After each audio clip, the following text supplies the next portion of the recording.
Hey there, story lovers. This is Veil Soul, and we're bringing you an epic adventure. What if TSUNADE lost everything to Naruto in a bet and became his personal bodyguard for a year? Hit like, subscribe, and let's begin this journey. Chapter 1. The wager. The card dealer had a nervous habit of touching his left ear whenever someone raised the pot beyond what he considered sane. He'd been touching it a lot tonight. Tanzaku Town had exactly three things going for it. A castle that had burned down twice and been rebuilt both times with inexplicable optimism, sake that came in ceramic bottles shaped like toads, and a gambling hall tucked behind a noodle shop on the eastern street that didn't ask questions about who you were or what you did for a living. The hall was called the Gilt Crane, though the gilt had peeled off the sign sometime during the Second War and nobody had bothered replacing it. The crane itself looked more like a pigeon now, a drunk pigeon. It was past midnight. Most of the serious players had either gone home richer or gone home pretending they had. The gilt crane was down to its last interesting table, a circular one near the back wall, lit by two oil lamps that cast everything in amber and shadow, where a game of daimyo's hand had been running for 4 hours. TSUNADE sat with her back to the wall because she always sat with her back to the wall, and she had a cup of sake at her elbow that had been refilled 6 times and she was losing. Not catastrophically. Not yet.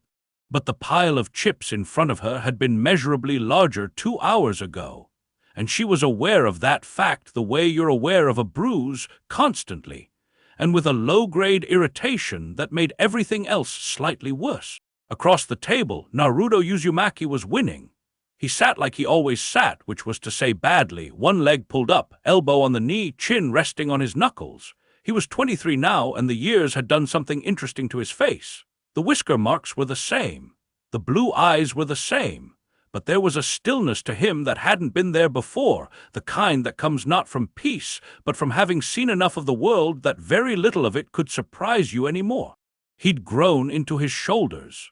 His hair was slightly longer than regulation, which would have bothered the third, but apparently didn't bother him enough to cut it. He was wearing civilian clothes, dark jacket, no hit visible, and he'd ordered tea twice, which was the only reason the hall's owner hadn't recognized him yet.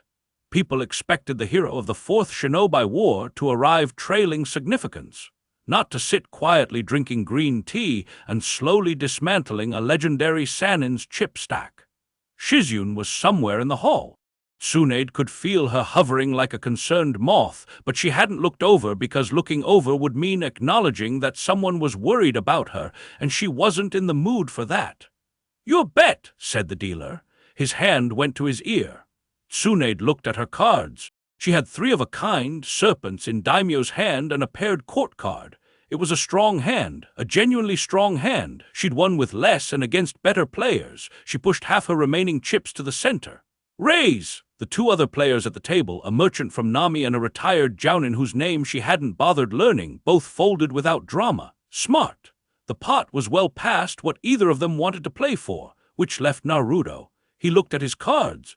He looked at the pots. He looked at her. The lamplight caught the edge of his jaw and the particular quality of his expression, which was not the blank face of a man trying to disguise his hand. It was the thoughtful face of a man deciding something much larger than the next move. "How much do you have left?" he asked. "Enough to cover whatever you're thinking about doing." "I don't think you do." He wasn't being cruel about it. That was somehow more irritating than if he had been. He glanced at her chip stack with the calm assessment of someone who'd been counting this whole time, which, she realized, he had been. "You're down to about 4,000 ryo equivalent. I'm aware of what I have." "Okay." He set his cards face down and folded his hands on the table. "Then let's make it interesting."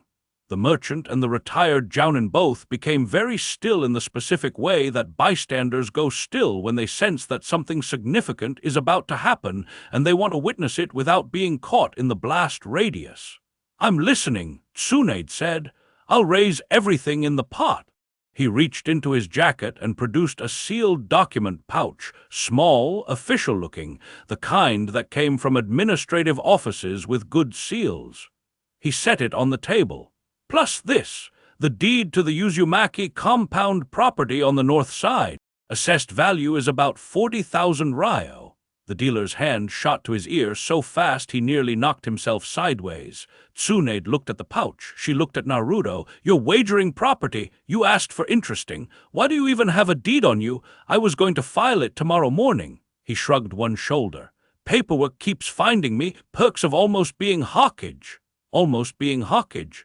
Kakashi still held the hat, but everyone in any village worth naming knew the transfer was 18 months out, maybe less. The idea of Naruto Uzumaki wagering real estate at midnight in a dusty gambling hall was so absurd, and so precisely like him that Tsunade felt the urge to laugh for the first time all evening. She didn't laugh. Instead, she considered the pot, her hand, the remaining chips, and the particular gleam in those blue eyes that she had learned over years and one war was not recklessness, but rather a very specific form of certainty. It bothered her. "And if I call and lose?" she said. "What do you want from me?" He picked up his teacup and turned it in his fingers, thinking, or performing thinking. With Naruto, it was sometimes hard to tell the difference, because he was smarter than he looked, but he also genuinely took his time with things. 1 year. 1 year of what? "You'd be my personal bodyguard." He said it simply, like it was the most reasonable thing in the world. "Wherever I go, you go. Missions I take, you're there. Meetings I hate, which is most of them, you're there. For 1 year from the date of the bet." Silence sat on the table between them. That's Tsunade started, then stopped. She picked up her sake and took a long, deliberate drink. "That is the single most disrespectful proposal anyone has ever put in front of me. That include the marriage ones? Especially those." She set the cup down. "I was the Hawkage. I am the 5th Hawkage. I am a Sannin. I am the greatest medical ninja in the world and a Kunoichi with a combat record that Tsunade-sama." His voice was quiet, not dismissive, something closer to careful. "I know exactly who you are. That's the point." She studied him. He was looking at her directly, no performance in it, and there was something in his expression that she couldn't quite name, something that sat between respect and concern in a way that didn't feel like pity. She hated pity. This wasn't that. "You're serious," she said. "Always am when I'm not joking." He gestured at the pot. "Call or fold, Tsunade-sama, your choice." Here was the thing about Tsunade that most people understood intellectually but failed to grasp in practice. She was not actually reckless. She had a reputation for gambling away fortunes, for chasing losses, for spectacular bad luck that had become legendary in its own right. But that reputation existed because she was, underneath it all, a precise and calculating person who had learned at a very early age that life would take from you regardless of how carefully you held on. And therefore the only real choice was whether to go down passive or go down swinging. She was also, at this particular moment, 6 cups of sake into the evening, and her 3 serpents felt very solid in her hand. She counted her chips. She looked at the pouch. She looked at Naruto's face, which was giving her nothing. 1 year, she said slowly, starting the morning after the bet is settled. "And if I win, I get the property deed and the pot." "Yes. And if I lose, she paused on the word because saying it made it real, "I become your bodyguard." "Personal bodyguard," he corrected, as if the distinction mattered. "There's a difference." "What's the difference?" "A regular bodyguard stands outside the door. A personal one sits in the room, eats at the table, travels when I travel." He picked up his cards and held them loosely. "You'd actually have to be present, Tsunade-sama, not just close. Present." She turned the word over. When was the last time she had been fully, genuinely present somewhere, not performing presence, actually in a room, in a moment, without part of herself standing guard somewhere far back and safe? She pushed all her remaining chips to the center of the table. "Call," she said. The dealer made a sound that was not quite a word. Naruto laid his cards down. 4 of a kind dragons, the highest suit in Daimyo's hand. 4 identical dragon cards fanned out in a neat arc, the lamplight catching the gilded edges. It was a hand that showed up maybe once in every few hundred deals. A hand that could beat almost anything, almost. Tsunade's 3 serpents plus her paired court card formed a Sannin's cross, the name the card game had given the combination decades ago, clearly without foreknowledge of the awkwardness this would one day create. A Sannin's cross beat 4 of a kind. It was the 2nd highest hand in the game. Only the null hand, a complete statistical impossibility, ranked above it. She had won. She laid her cards down, reached for the pot, felt the first real loosening of tension in her shoulders all evening. "Hold on," said Naruto. He didn't sound worried. That was the problem. He sounded like a man who had already done the math and was now watching the equation play out. He reached into his jacket again and produced a fifth card, setting it face up beside his 4 dragons. A fifth dragon, not from his hand, from the reserve draw he'd taken 3 rounds ago when the rules allowed a blind pull from the deck. He'd never played it. She'd watched him set it aside and assumed it was a discard. 5 dragons, the only hand in Daimyo's hand that outranked a Sanin's cross. The null hand. The dealer made that sound again. Louder this time. TSUNADE stared at the 5 cards laid out in front of Naruto Uzumaki with the particular stillness of someone whose brain has received information that it is refusing to process. The lamplight wavered. Somewhere in the hall, a chair scraped against the floor. She was aware of Shizune making a small, strangled noise from somewhere behind her left shoulder. "That's," she said. "Yeah," said Naruto. "That hand statistically doesn't come up, I know. First time I've ever seen it, too." He gathered the pot toward him with both hands, unhurried. "The deed stays mine." And he looked at her, and the certainty she'd seen in his eyes earlier had resolved into something warmer and more complicated. "You have a new assignment starting tomorrow morning." TSUNADE sat with her spine against the back wall of the gilt crane and understood, with the crystalline clarity that only comes after a significant loss, that she had just agreed to spend a year as the personal bodyguard of the most important person in the shinobi world, because she had been beaten by a statistical miracle in a card game in a town with a pigeon on its sign. The sake, when she reached for it, was empty. "Shizune," she said, her voice carefully level. "Yes, TSUNADE-sama. Get me another bottle." "Of course, TSUNADE-sama. A large one, already moving." Naruto began stacking his chips with the methodical patience of a man who understood that the next few minutes required TSUNADE to have space, and to his considerable credit, he did not gloat. He sorted the chips by color and pushed the pouch back into his jacket and drank the remainder of his tea. The merchant from Nami quietly excused himself. The retired Jounin followed. Smart people, both of them. It was only when Shizune returned with the sake and retreated again that TSUNADE spoke. "This is insane," she said. "Probably." He didn't disagree with her, she noticed. He just waited. I don't do bodyguard work. I'm a medic. I'm a leader. I run things I don't follow. You followed the third for years. I was young. You're not that old." He said it without any particular inflection. "You're also the strongest person I know, and I mean that in every way that counts, physically, medically, strategically." He finally turned to look at her directly. "I'm about to take on the Hawkage hat. The 6 months before the official transfer are the most vulnerable, politically. Kakashi is stepping back, which means the people who want to test the new administration are going to start testing it now. I need someone beside me who can't be intimidated, can't be bought, and hits like a force of nature. You have ANBU. I have ANBU who follow protocols and report to the current chain of command, which is complicated right now. I need someone who reports to me." He paused. "Someone I trust." The word landed differently than she expected. Not as a manipulation. She'd been around enough politicians to recognize manipulation dressed as sentiment, but as a simple declaration of fact. She poured sake. She drank it. She looked at the ceiling of the gilt crane, which had water stains shaped vaguely like the land of fire, and she thought about the last year, which had been quiet in the specific way that amplifies everything you're trying not to think about. She thought about Shizune fussing.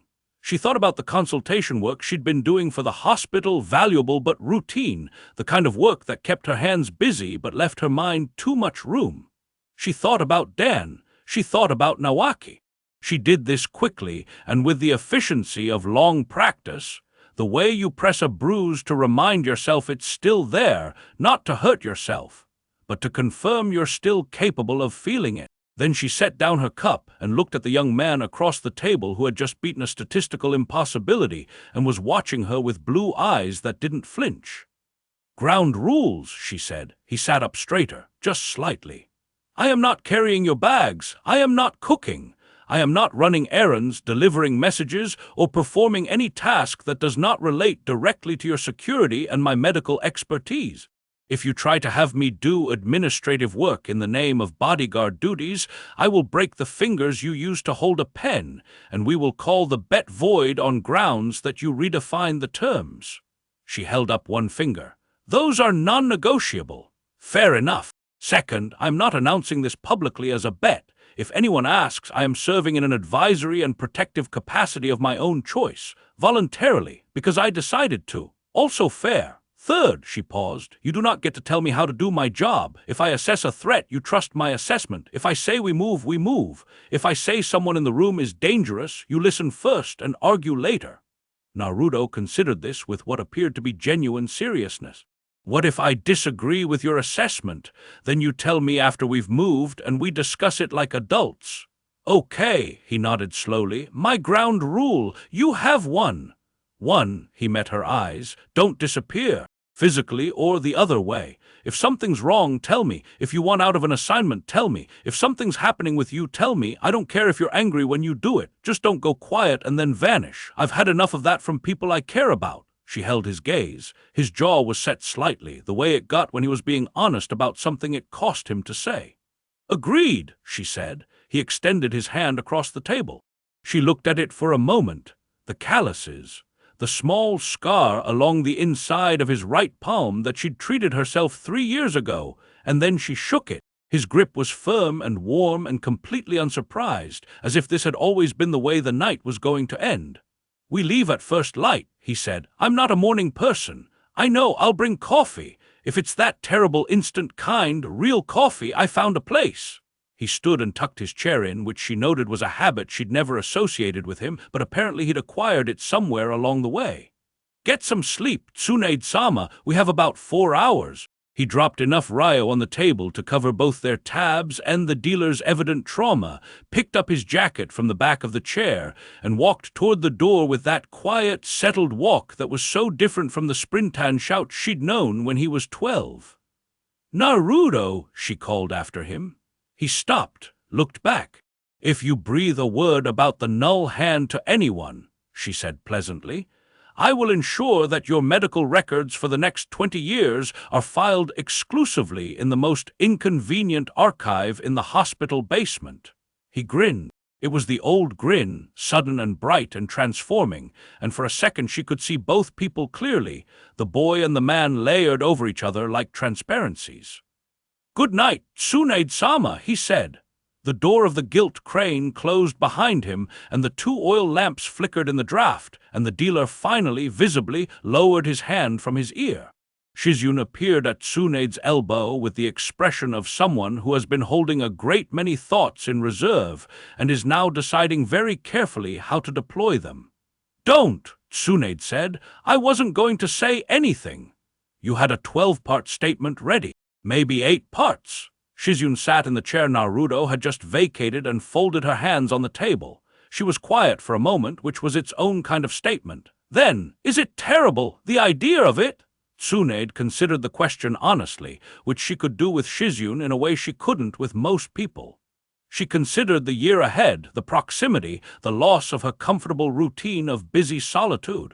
She considered Naruto's face when he'd said the word trust, not like a request, but like a fact he was reporting. "No," she said at last and somewhat against her will, "I don't think it is." Shizune smiled, small and warm and carefully not smug. "You should sleep," she said. "I should drink more." "Sleep, Tsunade-sama. If you stop calling me that, I'll consider it." "Good night, Tsunade." Tsunade picked up her sake cup, found it empty again, and set it back down. Outside, through the thin walls of the gilt crane, Tanzaku town was quiet, the castle on its hill a dark shape against darker sky, the streets empty of everything but wind and the distant sound of the river. 1 year, she thought, 1 year of being present, truly present. She found, despite every intention she had to the contrary, that something in her chest had unclenched very slightly, like a fist that had been held closed so long it had forgotten what open felt like. She was not going to examine that feeling tonight. She stood, straightened her coat, and nodded to the dealer, who nodded back with the expression of a man who had witnessed something historic and was already composing the story he'd tell for the rest of his life. Then Tsunade, fifth Hokage and Sannin and the greatest medical ninja in the history of the shinobi world, walked out of the gilt crane and into the dark, and somewhere ahead of her in the same dark, Naruto Uzumaki was already thinking 3 moves forward. She increased her pace, out of habit, out of something that was, if she was being honest about it, closer to anticipation. Chapter 2, Terms of Service. The coffee was, in fact, real. Tsunade discovered this at 5:40 in the morning when Naruto knocked on her in-room door with the specific tempo of someone who had been awake for a while and had decided that knocking was preferable to what he actually wanted to do, which was probably shout. She opened the door already dressed. She'd slept 3 hours, decided that was enough, and spent the remaining time doing the mental arithmetic of exactly how much her life had changed in a single card game, and he handed her a ceramic cup without preamble. She drank it standing in the doorway. It was good, dark, slightly bitter, with the kind of weight to it that suggested someone had taken the process seriously. "Where did you find this?" she asked. "Tea house on the south end, old woman who imports beans from the land of lightning, been doing it for 40 years. He leaned against the door frame with his own cup. "She was awake when I got there, said she's always awake at that hour. I think she might be a former ninja." "Probably." Tsunade drank again. The morning was gray and cool, the town still mostly asleep, and standing here drinking good coffee with this specific amount of silence between them was disorienting in a way she didn't immediately have language for. "Shizune is taking a separate route back. She has business at the hospital auxiliary in Nami, and then she's heading directly to Konoha." She looked at him over the rim of the cup. "Which means it's just the 2 of us for the travel leg." "I know. Did you plan that? I mentioned to Shizune last night that the Nami Auxiliary was behind on their blood-typing protocols inventory and that someone with her qualifications might want to check in." Tsunade stared at him. "She seemed genuinely interested," he said mildly. "You are 23 years old, 23 and a half, and you are already running people around a board like a Hokage." He didn't say it with any ego, just laid it out there, factual and clean. "I've been watching Kakashi do it for 3 years. You learn the geometry of it." She said nothing, which was its own form of concession. She finished the coffee. He waited. "How long is the walk back to Konoha from here?" she asked. "Day and a half at standard pace, less if we push." "We push." She handed him the empty cup. "And not because I'm eager, because I'm not sleeping another night in that inn. The pillow situation was offensive." He almost smiled. "Noted." They left Tanzaku town as the sun was considering whether to bother rising, moving through the eastern gate and onto the main road that cut through the hill country toward the fire country interior. The road was well maintained here, wide enough for 2 carts side by side, bordered by cedar and pine that held the morning mist in low drifts between the trunks. Their footsteps on the packed earth were the only sound for the first half hour. Tsunade had done perimeter work before. She'd had guards, escorts, honor details. She understood the choreography of it, who walked where, who watched which angle, the constant low-level environmental scan that became automatic after enough years. What she had not done in a very long time was occupy the secondary position. The position that existed in relation to someone else's movement, adjusted to someone else's pace. She was finding out that Naruto walked faster than she remembered. Not in terms of raw speed, she could outpace him without effort. But his baseline travel pace was faster than most jounins. The long stride, confident walk of someone who had covered a great deal of ground on foot and had calibrated the most efficient way to cover more. She matched it without comment and found herself adjusting her environmental scan accordingly. He naturally took the right side and slightly forward, which left her the left and rear, and the geometry of it was logical in a way that mildly irritated her because she hadn't been the one to establish it. "You always walk point," she said. "Habit." He didn't slow down. "Also, I have better detection range on the right side. Old injury to my left ear affected the directional sensitivity. It's compensated but not perfect." She filed that away. "When did that happen?" "During the war, one of the explosions during the Ten-Tails suppression. Sakura fixed most of it." A brief pause. "You taught her the technique she used." Tsunade hadn't known that specifically.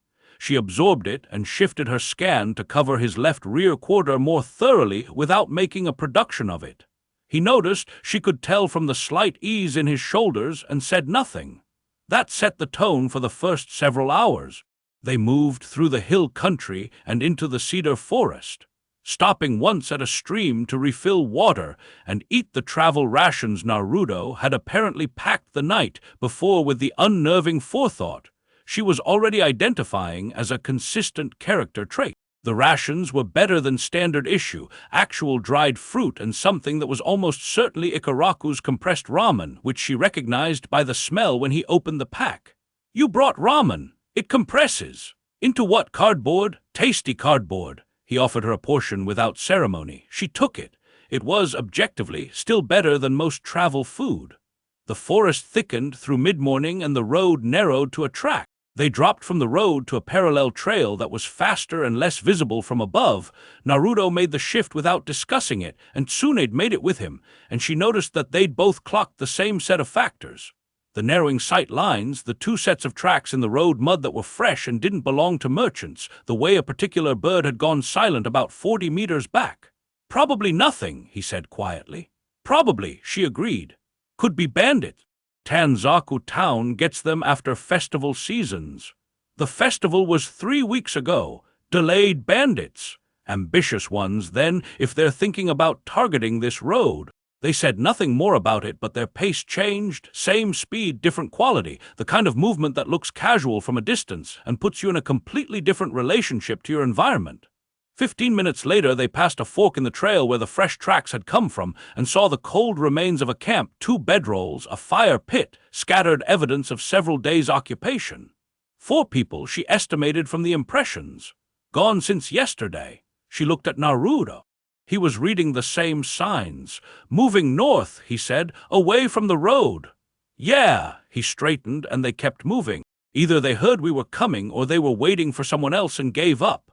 Or they're ahead of us. Also possible. He glanced back at her. "You tell me if you picked something up, right? Sensing range, chakra. My range is about 1 kilometer in open terrain, less in dense forest. I've had nothing since we left the road." She met his glance. "You? About the same. Kurama's sensing is better, but I haven't pushed it. Didn't want to." He paused, seeming to look for the right word.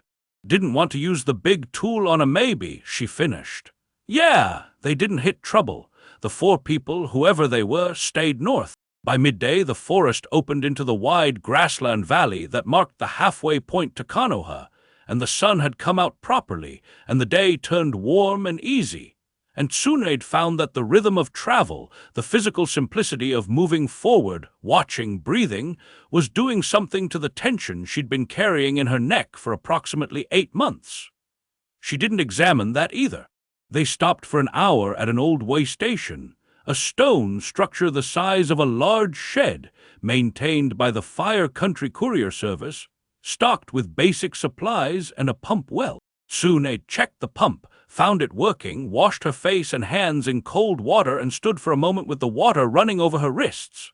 Naruto was sitting on the stone step of the way station, pulling out the mission scroll that had apparently been in his jacket this whole time.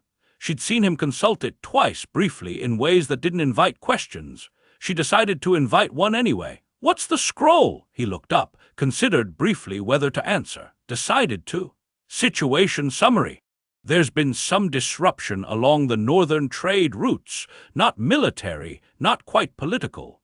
Someone's been moving information out of Konoha and the other villages. Intelligence brokering." He held the scroll loosely. "Kakashi's people have been tracking it for 4 months. No solid ID on the source yet. What kind of information? Personnel files, troop rotation schedules, some medical records, which is part of why Shizune went to Nami."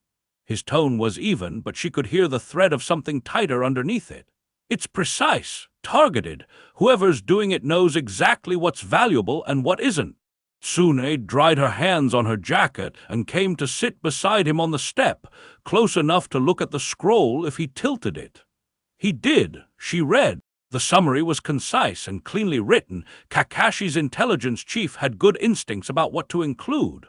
4 confirmed cases of information leakage, all high value, all from different villages, all routed through the same network of dead drops and intermediary contacts that had since been burned. No name on the source. A designation only, broker. "He's been doing this for a while," she said. "Look at the methodology. This isn't opportunistic. He built the network first and filled it second. That takes years. That's what Kakashi said. Naruto rolled the scroll back up.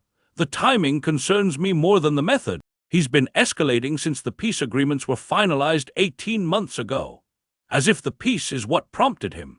As if he has a problem with the peace. Yeah, she thought about that. A person who escalated when peace was achieved was not a common criminal or a mercenary acting purely on profit motive. A person like that had a philosophy. Those were always the more dangerous kind. You'll brief me properly when we're back in Konoha, she said. Full briefing, yes. He stood, stretched, tucked the scroll away. You're going to be in most of the meetings anyway. Might as well know the context. You just described what my job entails and made it sound like a bureaucratic burden. Meetings are a bureaucratic burden. That part's accurate. He offered her a hand up. She ignored it and stood on her own. He retracted the hand without any visible offense, which she catalogued as a point in his favor. Ready? I've been ready. You were the one reading. They left the way station and moved back onto the track, and the afternoon unrolled ahead of them gold and warm, and somewhere in the middle of the grassland, with the wind moving through the long grass in slow waves, TSUNADE found herself thinking about the word present again. She realized, right now, completely and without effort. Here on this road in this afternoon, with this particular person walking slightly ahead and to her right. She'd forgotten what that felt like. She picked up her pace, matched his stride, and kept moving. They reached Konoha the following morning, coming through the eastern gate just as the first shift of gate guards was changing. The guard on duty, young, maybe 19, with the specific straightness of someone who took their post seriously, saw Naruto, snapped to attention, then saw TSUNADE beside him and experienced a visible cascade of confusion about the correct protocol for this situation. At ease, Naruto said. Welcome back, sir. Hokage-sama's office sent a message. I'll go directly. He kept moving. TSUNADE kept pace with him. The village was waking up. Morning vendors were opening their stalls, the smell of fresh bread and grilled fish drifting out from the market quarter. A few early-moving genin teams jogged past on training runs, and she watched each one with the automatic assessment of someone who had processed thousands of young shinobi through her office, posture, movement quality, fatigue indicators. You're doing triage on the genin teams, Naruto said without looking at her. Old habit. What's your read? The team that just passed us, Team 11, I think from the headbands, the shortest one is favoring her left ankle. She's hiding it well, but it's there. Someone should look at it before it becomes a stress fracture. She paused. The instructor knows. He slowed down just enough when she adjusted her stride. He's monitoring it. I'll mention it to the training office. See that you do, she glanced at him. You asked. I did ask. The Hokage tower rose ahead of them, the familiar stone and wood of it warm in the early light, the Hokage monument behind it with its line of carved faces watching the village below.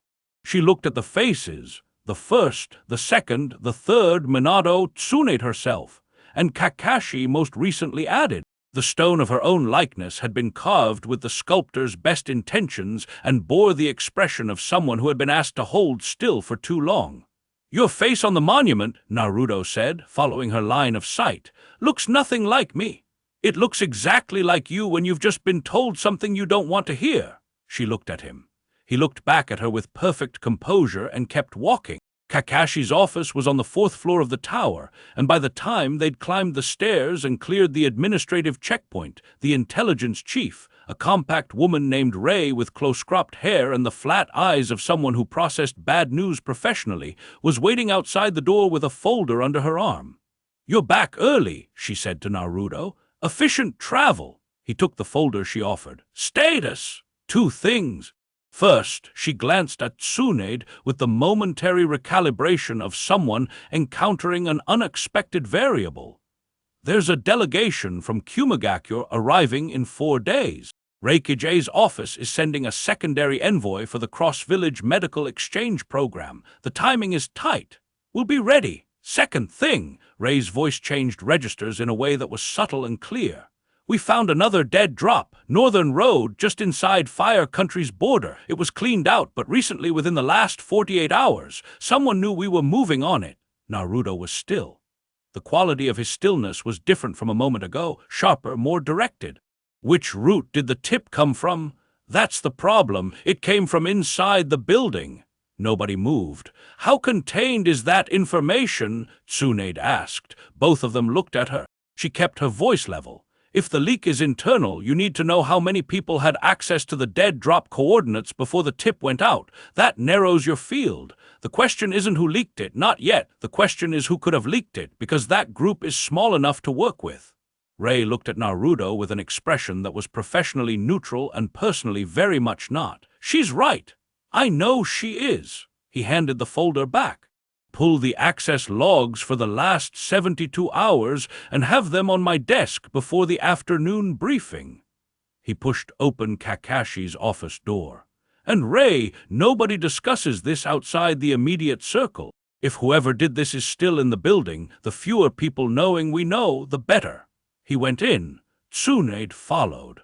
Kakashi Headache was standing at the window with his hands behind his back, which was how he stood when he was thinking hard about something he didn't like. He was older than the last time she'd seen him, not dramatically, but in the way that leadership ages people in the eyes, and his silver hair was as useless as ever, and he turned when they entered with the particular expression of a man who has been waiting and has composed his response in advance.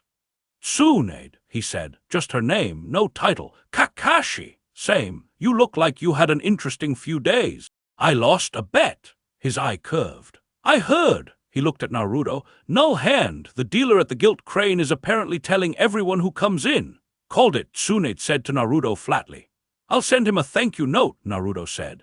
Kakashi moved away from the window and sat at his desk, and the easy tone dissolved the way it always did when he sat down, because sitting down was when Kakashi became the Hokage in full, and the sharp intelligence under the easy manner came to the front. He looked at them both. The broker situation, he said. You read the scroll. On the road, Naruto confirmed. Then you know where we are. He folded his hands. 4 months, no name, no face. 17 documented intelligence transfers, and now a leak from inside this building telling him we were moving on the dead drop. He was quiet for a moment. I want you both read into the full file. Both, TSUNADE said. You're his bodyguard. Kakashi said it with absolute steadiness, like it was the most normal thing in the world, no trace of satisfaction or humor. That means you're in the room for the sensitive briefings. It means you have full security clearance at the highest level because you need context to do your job properly. He looked at her. Is that acceptable? She recognized what he was doing, giving her the professional framing, the dignified entry point into a role that the bet had made undignified. She appreciated it enough not to comment on it. Yes. Good. He slid 2 folders across the desk. Full broker file. Read before the afternoon briefing and don't take them out of this building. He leaned back. Naruto, the Kumo delegation, ambassador level or working level on your end? Working level. I'll attend the first session. The medical exchange has a specific ask. They want our trauma surgery documentation, the field protocols developed during the war. They're willing to trade their lightning release healing application. That's a good trade, TSUNADE said immediately. Both men looked at her again. The lightning release healing applications have theoretical uses in nerve regeneration that we haven't been able to crack with conventional chakra medicine. Their methods are different, less refined by our standards, but potentially more effective for specific injuries. She picked up her folder and opened it. I'll handle the medical side of the delegation if that's where your attention needs to be. Kakashi and Naruto exchanged a look that lasted approximately half a second and communicated something she wasn't privy to but could estimate. That would be useful, Kakashi said. I know it would be. She looked down at the folder and began reading. The briefing that followed was the most functionally dense 2 hours TSUNADE had experienced in recent memory, and she had a high baseline for functionally dense situations. The broker file was thorough and deeply concerning, not because of what it contained, but because of what it couldn't find. Whoever was running this operation had been professionally careful in a way that spoke to genuine intelligence training. Not a rogue operative. A professional who had, at some point, been trained by one of the major villages. The methodology pointed to root. She didn't say it out loud in the briefing, She said it to Naruto afterwards, in the corridor outside Kakashi's office, keeping her voice low and watching the hall for foot traffic. Danzo's organization, she said, I know it's been disbanded. I know the official position is that all active root operatives were accounted for after the war. I also know that some of them weren't, because 3 of them came to my hospital with injuries they couldn't officially explain. Naruto's jaw was set. You think the broker came out of root? I think the broker was trained by someone who came out of root. The methodology is too clean, too patient, too systematic. Opportunists are messier than this. This person was built to do exactly what they're doing. She looked at him. That's my assessment. That's a good assessment. He didn't qualify it or hedge it. He just accepted it, turned it over, added it to whatever architecture he was building in his head. I'll tell Ray to run it through the root personnel records from the war demobilization, even the ones Danzo coded, especially those. His eyes were steady. Sai still has access to some of the archived material. I'll ask him. He'll hate being asked. He'll do it anyway. He glanced at her. You hungry? It's been a long morning.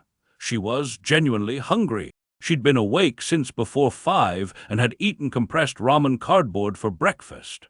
If you suggest Ikaraku, I will revise my opinion of your judgment. I was going to suggest the place on 3rd Street that does the fish set. Then yes. They walked down the corridor and out of the tower into the morning sun. And a young administrative clerk coming the other way nearly dropped her files seeing the 2 of them together. The future Hawkage and the 5th walking side by side with the easy non-ceremony of 2 people who had already sorted out who walked where. The fish set place was small and did not take reservations and had a handwritten menu board and was, as Naruto had apparently known it would be, excellent. They ate at a corner table without ceremony, and the owner, a middle-aged man who had the decency not to make a production of who was in his restaurant, simply brought the food and refilled the water and left them alone. Halfway through the meal, TSUNADE became aware that 3 separate people at nearby tables had recognized Naruto and were engaged in the performance of not looking at him, which involved a great deal of looking at him. She tracked all 3, assessed them as civilians with no threat profile, and went back to her fish.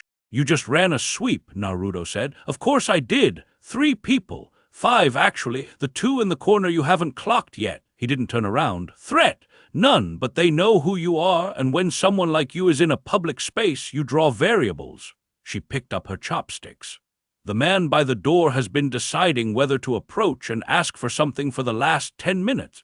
He's going to do it, and it's going to be about his son's genin team placement, and I'd like to finish eating before that happens.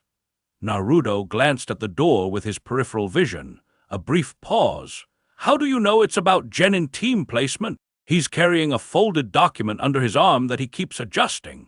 Document size and the nervous rehearsing a speech body language means it's an official request.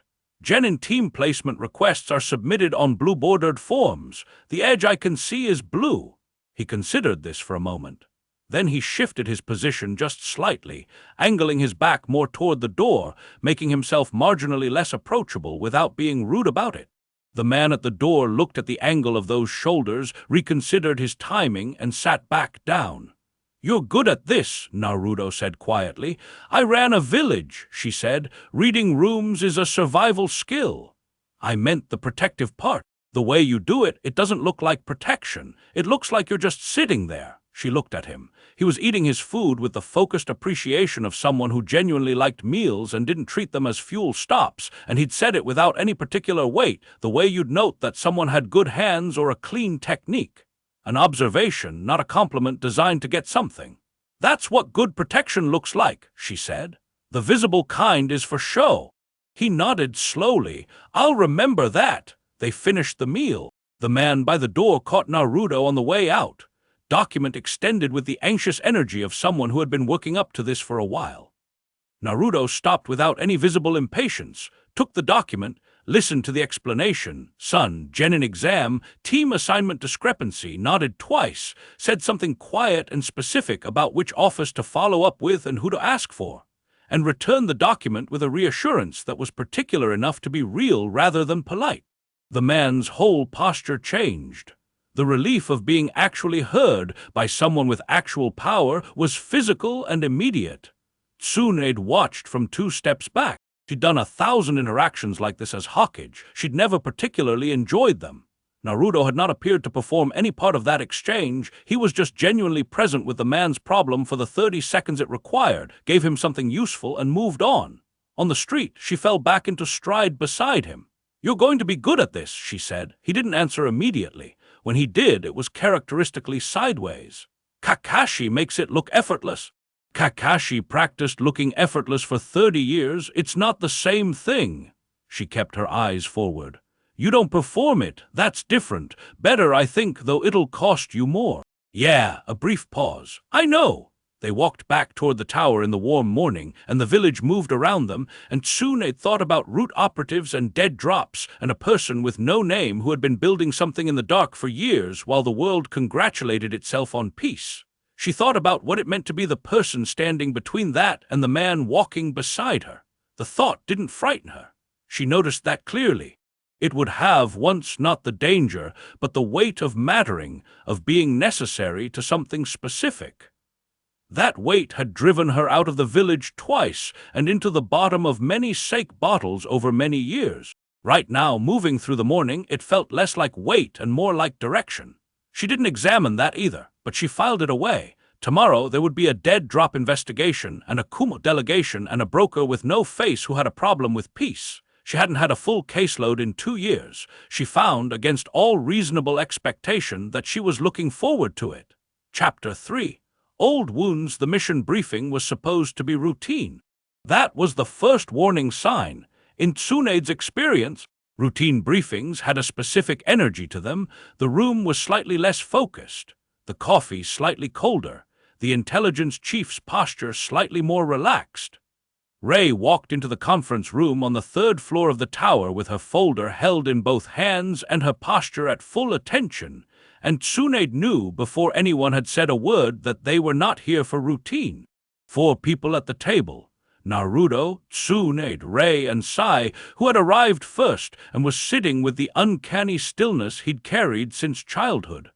A sketchbook open in front of him that he wasn't drawing in. Sai had one of those faces that gave you nothing unless he decided to give you something, and right now he was giving the folder in Ray's hands a look that said he already knew what was in it. "The root personnel records," Ray said, setting the folder down. "Sai helped us access the coded archives from Danzo's files, cross-referenced against the broker's operational signature." She opened the folder and distributed 3 pages, one to each of them. "We have a candidate." The page had a photograph at the top. A man in his late 30s or early 40s, angular features, close-cropped dark hair going gray at the temples, the kind of face that was designed to be forgettable in the best possible way. Dark eyes that looked at the camera with the mild patience of a man who found the entire exercise of being photographed slightly beneath his attention. Below the photograph, Ryokan Seido, former root operative, designation Crane. Status: discharged, post-war demobilization. Last confirmed location: Tanzaku Town, 14 months ago. TSUNADE read the file in 30 seconds, then she read it again more slowly. Ryokan Seido had been root for 12 years, specialization in intelligence gathering and network construction. He'd spent most of his operational career building information pipelines between root and various external contacts, running disinformation operations during the Third War, and maintaining a shadow network of contacts across 3 countries that Danzo had used for leverage. After the war and Danzo's death, he'd been processed through demobilization with the rest of the surviving operatives. Officially discharged. Officially accounted for. "He's the one who walked," Sai said, not a question. 2 others from Crane Division also disappeared from the demobilization records, Ray confirmed. "We think they're support personnel for his current operation. The broker doesn't run this alone." "The operational signature," Naruto said, still looking at the photograph. "You're confident?" 83% match on methodology. The remaining 17 is uncertainty about evolution. He's been out of root for 6 years, so his methods have had time to develop. Ray tapped the bottom of the page. "But the core is his. The network architecture, the dead drop protocol, the targeting priority, it's the same system he built for Danzo, adapted for a civilian market." He's selling to whoever pays most, TSUNADE said. Not quite, Ray looked at her. That's what we thought initially, but the cross-village data suggests he's selective. He's not selling to the highest bidder. He's selling specifically to parties who are most likely to act on the information in ways that destabilize the current political structure. She paused. He turns down offers from actors who want the information for passive leverage. He only sells to the ones who'll use it to create friction. The room was quiet for a moment. He wants the piece to fail, Naruto said. He wants to test whether it should fail, Sai said carefully. Everyone looked at him. He met the looks with the mild discomfort of someone who'd spent years learning how to participate in group conversations and still found the experience slightly foreign. There's a difference. A man who wants peace to fail creates chaos. A man who wants to test it removes the individuals propping it up and watches whether it stands on its own. Ryokan Sido is the second kind. The observation landed like a stone dropped in still water, and TSUNADE found herself recalibrating. A man who believed the current peace was contingent on specific individuals rather than structural reality. A man who had the patience and methodology to test that belief systematically. A man who had been trained by Danzo, who had spent his career believing that the right information in the right hands could reshape the world. That was not a mercenary, that was a conviction. Where is he now? Naruto asked. Based on the last dead drop location and the network activity pattern, Ray overlaid a map on the table, a region of Fire Country's northern interior. We believe he's operating out of this area. There's a decommissioned relay station from the Third War era here. She pointed. Remote, well-positioned for surveillance coverage of the Northern Road, accessible to 3 countries. TSUNADE looked at the map location. Then she looked at it again. That's 2 kilometers from the Kanagi Plateau, she said. Yes, the Kanagi Plateau. She knew that ground the way you know the shape of an old scar, not by looking at it, but by feeling it in bad weather. The Third War. She'd been field command there for 6 weeks during the push along the northern route, back when she was still the kind of person who took field commands. Back before Dan. Dan had died on the Kanagi Plateau. Not in battle, not in the clean way that people eulogize. He died in the medical tent with his blood on her hands and her chakra burning through every technique she had. And nothing she knew had been enough. She was looking at a map, and she was also standing in a canvas tent 30 years ago with rain on the roof and the smell of blood and cedar smoke, and the 2 things occupied exactly the same space. TSUNADE, Naruto's voice quiet and even. She set the memory down with the practiced efficiency of someone who had done it many times. Present, stay present. I know the terrain. I know the relay station. We used it during the Third. If he's operating from there, his sight lines are excellent, but his egress options are limited. 2 routes out, north through the pass or south along the river canyon. That's useful, Ray said. I'll need current topography. The plateau edge has been shifting for decades, erosion along the southern face. Any maps older than 10 years will be inaccurate for the canyon route. I can get current survey maps from the cartography office by this afternoon. Do that. She looked at Naruto. We're going. Yes, no hesitation. When? Tomorrow morning. Small team, the fewer people who know we're moving on this, the better, given we have an internal leak. His eyes went to Sai briefly. Sai understood the look. I'll find the leak. Without alerting them, Naruto said. Obviously. Sai closed his sketchbook. I've been doing this since I was 7. I know. I trust you.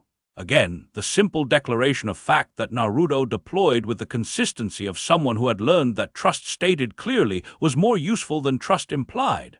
Sai's composure flickered very slightly in the way it did when something landed in a place he hadn't expected. He didn't respond to it, which was its own response. The briefing ended.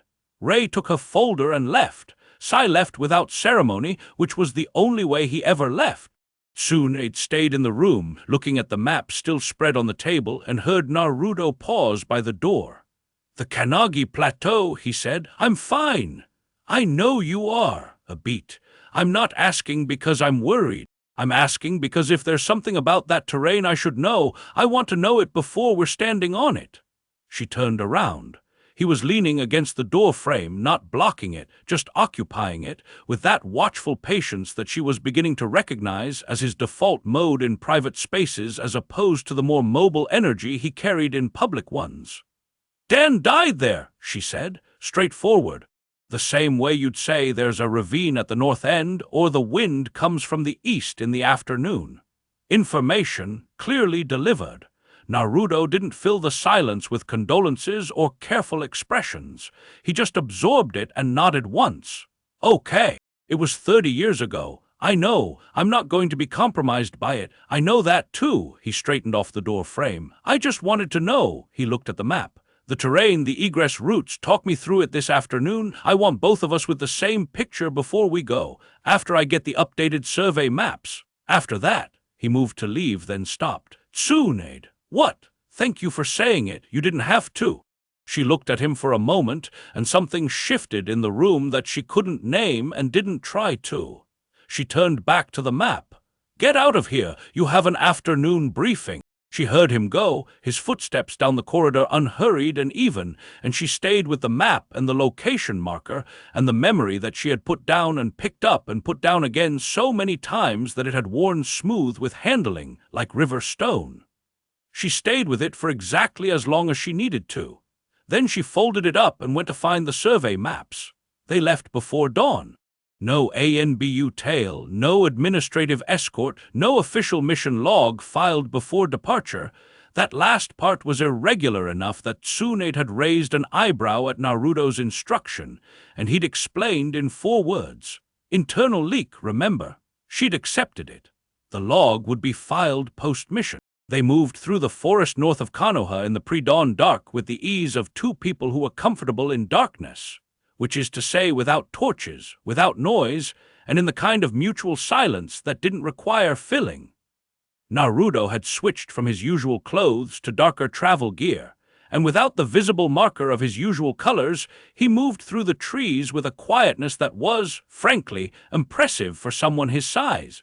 The route TSUNADE had mapped took them off the main roads from the first hour, cutting through the cedar forest and into the rougher country of Fire Country's northern interior. The land here was older and less settled, limestone hills covered in pine river cuts, the occasional ruined structure from the Third War era that the forest had been slowly digesting for decades. She navigated from memory and the survey maps, the 2 of them running at a pace that ate distance without burning reserves. And by the time the sun was fully up, they were 30 kilometers out, and moving through terrain that was familiar to her in the bone-deep way of somewhere you've been during extreme circumstances.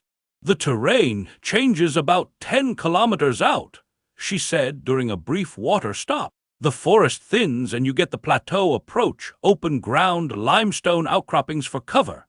Visibility is excellent from the plateau edge, which means if Sido has any kind of watch system in place, he'll see us coming from a long distance, so we don't approach from the expected direction. Naruto was looking at the survey map she'd spread on a flat rock. The canyon route, longer, comes at the relay station from below and to the west, less visible. She traced the route with her finger. The canyon has its own problems. The walls are tight in places, and if someone collapses an entry point ahead of you, you've got limited options. We split at the canyon entrance. You take the canyon approach, I come from above. That means we're separated for potentially 2 hours. Can you handle 2 hours without someone watching your back? He said it with a perfectly straight face. She gave him a look that could have stripped paint. Can you? Probably. He refolded the map with surprising precision. But I have range going in from above. If he has lookouts, I'll clock them before they clock me. You're harder to spot in the canyon. She ran the tactical geometry. He was right, which was mildly aggravating. We establish a rally point. Here, he marked the survey map, a limestone outcropping 200 meters west of the relay station's recorded position, 30-minute window from when we split at the canyon entrance. If one of us hasn't arrived at the rally point within 30 minutes of the window closing, the other one assumes a problem and acts accordingly. Define acts accordingly. Uses their best judgment given the situation. His tone was completely level. I trust your judgment, TSUNADE-sama. She wasn't sure if the title was respectful or ironic at this particular moment. Possibly both. Fine, but I'm setting the window at 40 minutes. That canyon may be slower going than the map suggests. 40 minutes. They moved out.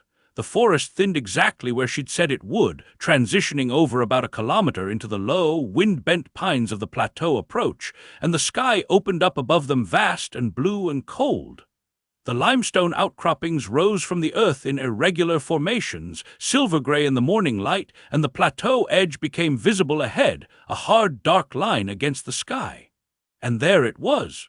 The Kannagi Plateau, unchanged and completely changed, broad and flat and swept by the same wind that she remembered. The grass the same pale color it always was in late autumn. The northern escarpment dropping away in the same brutal cliff edge. She looked at it and felt the old weight and set it down and kept moving. Naruto said nothing. He was watching the terrain ahead systematically, and she noticed that his chakra output had dropped to near nothing, suppressed, tight, the signature of someone who didn't want to be felt. Smart. If Sido had sensors, they were looking for active chakra signatures. She dropped her own output to match, which required focus and was not comfortable over extended distance, but was possible. They reached the canyon entrance, a narrow cut in the plateau's southern face where the river had carved its way down over millennia without incident. No lookouts visible, no chakra signatures in her range. Either Sito's security was genuinely good enough to be invisible, or it was less comprehensive than they'd feared. She trusted neither conclusion and told Naruto so. "Yeah," he said, "stay sharp." He looked at her with that direct quality he had. 40 minutes. 40 minutes, she confirmed. He went up, she went in. The canyon was narrow and cold, the walls climbing 15 meters on each side, the river reduced to a thin, cold stream along the center. She moved along the eastern wall, out of the water, testing each footfall on the frost-slicked stone. The light was limited, a strip of sky overhead, blue and remote, and the acoustics were strange, the way enclosed spaces always were, sounds arriving from unexpected directions. She was 300 meters in when she heard it, not a sound exactly, the absence of one. The birds that had been making small cold-weather noises in the pine roots along the canyon rim had gone silent in a specific way that wasn't wind or shadow. She stopped, flattened against the eastern wall, controlled her breathing. Two of them, above and behind her on the canyon rim, she could feel the chakra now, very faint, deliberately suppressed but not suppressed well enough. Trained operatives, but not elite. Support personnel, which matched Ray's assessment of the two missing Crane Division members. They were watching the canyon entrance, not the interior. They'd missed her entry. She stayed still and listened with her whole body and built a picture of their positions from the faint warmth of suppressed chakra signatures and the micro sounds of two people maintaining a watch position in cold weather. One was slightly behind the other, a senior and a junior standard watch configuration. She gave herself 10 seconds to think. She could go through them, fast and decisive, eliminate the watch, continue to the rally point. Clean but loud, if Sito had any kind of alert system, dropping his people would trigger it. She could go around them, continue deeper into the canyon below their sight lines, reach the rally point without engagement. Slower but quiet. She could, and this was the option she chose with the speed of someone who had run these calculations for 30 years, do something considerably more interesting. She moved back to the canyon entrance, stayed below the rim, and climbed. The limestone was wet and cold under her hands, and she moved up the face with the flat precision of a climber who understood that speed and silence were more important than comfort, reaching the rim in under 2 minutes and coming over the edge 20 meters behind the watch position. The ground up here was open pine forest, frost-hard, her footsteps making no sound on the frozen ground. The two men were exactly where she'd placed them. Crouched behind a rock formation, eyes on the canyon entrance below, one carrying a communication device, a modified signal flare, the kind used for silent alerting. The senior operative had his hand near it, ready to signal. She crossed the 20 meters in 4 seconds. The junior operative heard her when she was 6 meters away, turned fast, hand moving to a weapon, and she hit him with a precise chakra-loaded strike to the pressure point cluster at the base of the neck that shut everything down instantly and quietly, one hand catching him before he fell to keep the impact silent. The senior had the flare in his hand when she came around the rock. She closed her fingers around the flare over his hand before he could deploy it. His arm was pressed against the rock, and his body was between the rock and her 100-and-something kilograms of chakra-enhanced physical presence, and the flare was going nowhere. "Hello," she said pleasantly. He was good. He didn't panic, didn't shout, assessed the situation in about 2 seconds and arrived at the correct conclusion. "You're TSUNADE." "I am." She removed the flare from his hand with a twist that made the point clearly without breaking anything. "Where is Ryokan Sito?" He looked at her with flat professional eyes and said nothing, which she respected as an operational response and addressed by applying approximately 40% of her available grip strength to his wrist in a way that communicated exactly how much higher that number could go. "Relay station," he said. "He doesn't know you're here." "How many more?" "2. Inside the station." A pause, too measured to be entirely involuntary. "That's all." She let go of his wrist, stepped back, and put him down with the same technique she'd used on his partner. Clean, non-lethal, 6 to 8 hours of unconsciousness. She secured both of them with the quick-wrap technique she'd developed during the war for field captures, checked their signal equipment, and found a second communication device on the senior operative, a small chakra resonance transmitter, the kind that sent a simple pulse on a set frequency if triggered. It had been triggered, not by him, by something else, a trip line somewhere in the canyon below that she'd been too focused on the watch position to clock. She looked at the transmitter's indicator light, which was blinking a slow amber pulse that had started approximately 90 seconds ago. She ran the calculation. Sito was in the relay station 200 meters away, and he'd received a signal that said someone was in the canyon. She ran, not toward the relay station, toward the rally point. She came over the plateau rim at full speed and covered the ground to the limestone outcropping in under a minute, and Naruto was there already, had been there from the look of it for several minutes, crouched at the western edge of the outcropping with his eyes on the relay station's position. "Trip line in the canyon," she said, catching her breath that she didn't really need to catch but addressed out of courtesy. "I saw the signal go out." His voice was tight and focused. "He's moving. Already. The station door opened 2 minutes ago." He was watching the tree line. "He's either running or repositioning." She came up beside him and looked. The relay station was a squat stone structure, low profile, built for endurance rather than comfort. Third War era construction designed to be hard to spot from the air.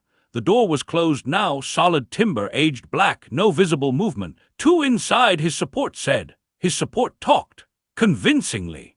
She scanned the structure and its surroundings. The plateau here was open for 30 meters in every direction from the station, then the pine forest. If Sito was repositioning, he was in the trees. "He's watching us right now." "Yeah." Naruto stood up from his crouch slowly, deliberately, making himself visible. "Good. That's not good. It is if we want him to know we're here. He already knows, that signal told him.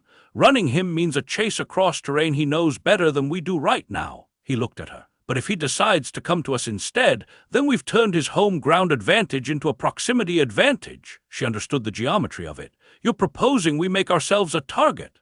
I'm proposing we be honest about already being one and use it." He stepped fully out from behind the outcropping, standing in the open on the plateau grass. "He's a former intelligence operative. He'll be curious. He didn't come out here to run from problems. He came out here to manage them." She stepped out beside him.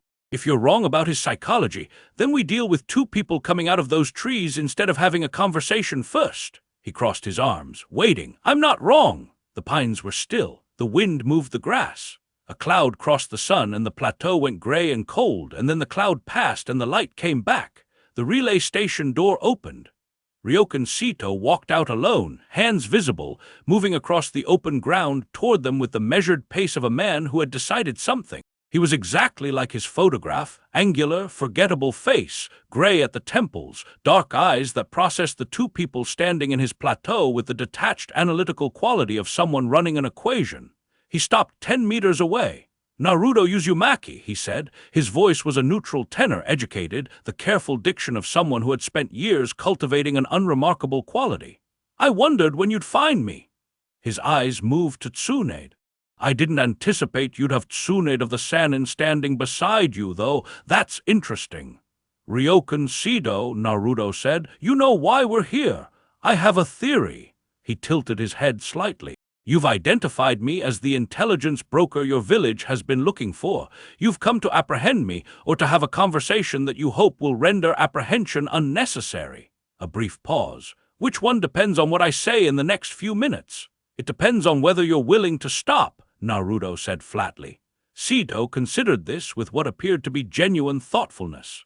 That's a short question for a long conversation. He looked at the plateau around them, at the grass, at the cliff edge, at the sky. You know what this ground is? I know, Naruto said. Sito's eyes went to TSUNADE.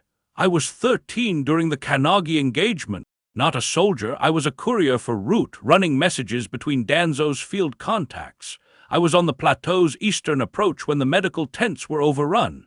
He was watching her carefully, not cruelly, the way a scientist watches a variable they've been tracking. I saw what you did that day. The wind moved across the plateau. The point being, TSUNADE said, her voice was level and uninterested.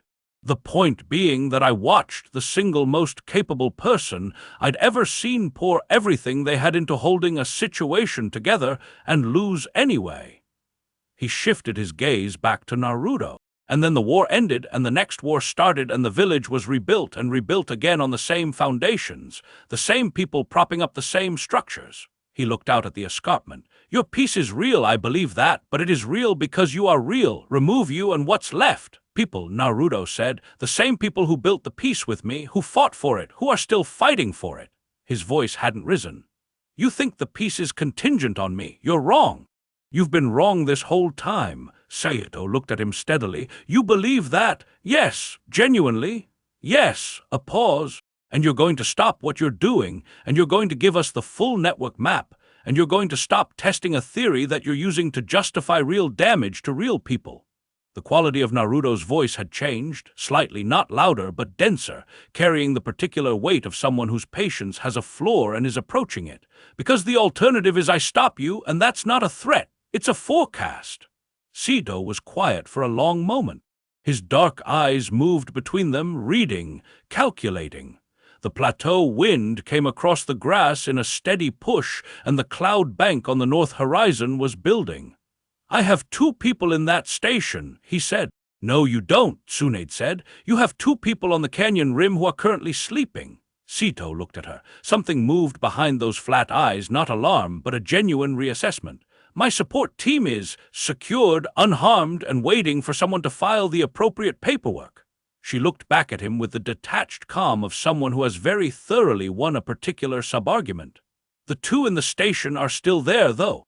I'd appreciate it if they stayed there for the duration of this conversation. He studied her for another moment. Then he turned toward the station and raised his hand in a specific gesture, a held-open palm, fingers spread. A stand-down signal. The station door, which had been opening slowly, stopped. Sito turned back to face them. His hands returned to his sides. He looked for the first time slightly tired. You want the network map? Full map, all contacts, all dead drops, all active pipelines. Naruto, steady. And in return, due process, proper review of your case rather than a field resolution. Naruto looked at him evenly. That's my offer, once. The plateau was very quiet.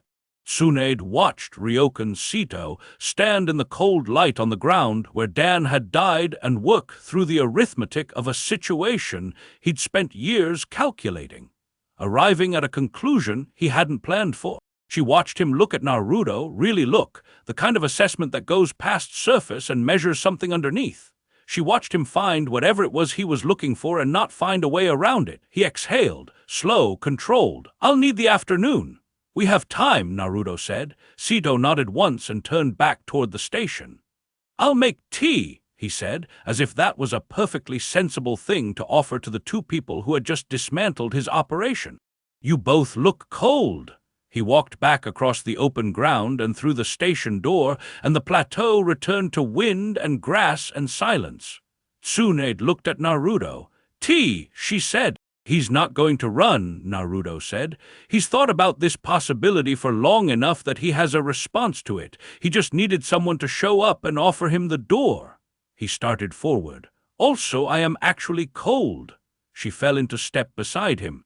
The plateau stretched around them in the afternoon light, wide and old and completely indifferent to the 30 years of weight she carried in relation to it, and she found, walking across it with the wind at her back and a job finished cleanly, that the weight had shifted. Not gone. It didn't go. But lighter and differently distributed, the way grief sometimes moves when life insists on happening around it. She didn't mention it. She kept walking. The tea, when Sito made it, was green and hot and better than she expected from a decommissioned relay station. She drank it and listened to Naruto begin the process of dismantling 12 years of careful architecture with the patient, methodical thoroughness of someone who had been preparing for this conversation long before he'd found who he was having it with.